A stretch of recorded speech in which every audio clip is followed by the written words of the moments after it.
નેતાઓના political funding અને હવાલાને લઈને મોટા સમાચાર મળી રહ્યા છે।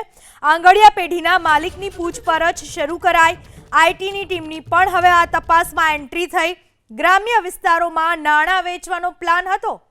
ફંડિંગ સિન્ડિકેટમાં 8 થી 10 લોકો સામેલ હોવાની શક્યતા।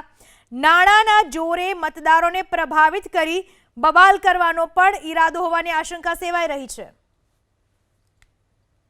આ વિશે વધુ માહિતી આપવા સુરતથી અમારા સંવાદદાતા જોડાઈ ચૂક્યા છે।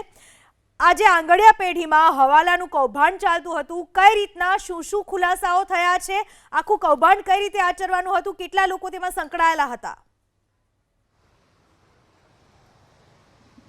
જી બિલકુલ, ક્રાઇમ બ્રાન્ચ દ્વારા સીસીટીવી ફૂટેજ કબજે કરવામાં આવ્યા હતા અને તેમાં ચોંકાવનારા નામો આવ્યા હતા। હિમાંશુ પાહુજા અને સુરતથી આકાશ, આ તમામ છે એ આ રીતે રૂપિયા છે એ સુરત લાવતા હતા અને કુલ 8 જણાની ચેન હતી અને ચેન સ્વરૂપે જે રીતે સુરતમાં અલગ અલગ જે ઇન્સ્ટોલમેન્ટની અંદર 1.25 કરોડ રૂપિયાથી વધુ નાણાં છે એ હવાલા મારફત અત્યારે આ આંગડિયા પેઢીથી સુરત આવ્યા હતા। ત્યારે બાબતને લઈને તપાસના ધમધમાટ શરૂ કરાયા છે। ત્યારે ચોંકાવનારી માહિતી એ મળી રહી છે કે આ રૂપિયાનો ઉપયોગ છે એ ગામડાઓની અંદર કરવામાં આવતા, એટલે કે તાલુકા પંચાયત, જિલ્લા પંચાયતની અંદર આ રૂપિયા વાપરવાના હતા એ પ્રમાણેની માહિતી મળી રહી છે। તેની સાથોસાથ મતદાતાઓને રીઝવવા માટે આ રૂપિયાનો ઉપયોગ કરવામાં આવનાર હતો એ પ્રમાણેની માહિતી પણ અત્યારે હાલ સૂત્રો પાસેથી મળી રહી છે। ત્યારે ક્રાઇમ બ્રાન્ચે તપાસના ધમધમાટ શરૂ કર્યા છે। જે પ્રમાણે 1.25 કરોડથી વધુ રૂપિયા છે એ દિલ્હીથી